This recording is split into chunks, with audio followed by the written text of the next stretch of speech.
One other very important key difference between midwives and doctors is this concept of medical informed consent.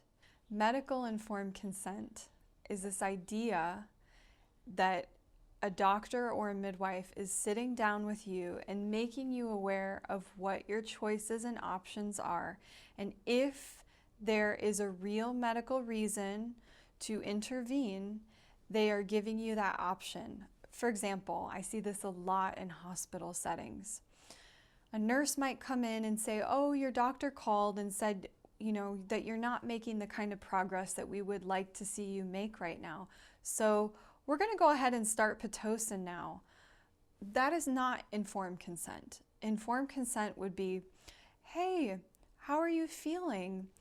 We've kind of noticed that your labor has sort of slowed down a bit, and I know you're super exhausted, so we had this idea maybe that we would offer you Pitocin. How do you feel about that? Would you like some privacy to discuss this with your birth team?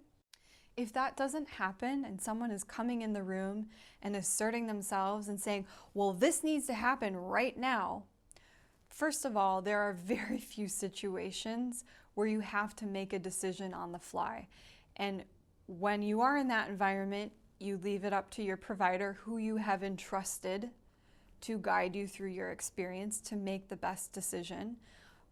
But more often than not, you are going to have time and space and privacy. And sometimes that is teaching your partner how to ask for privacy and space. Okay, nurse, I hear what you're saying. Now, can you come back in 5 minutes so that we can discuss this in privacy?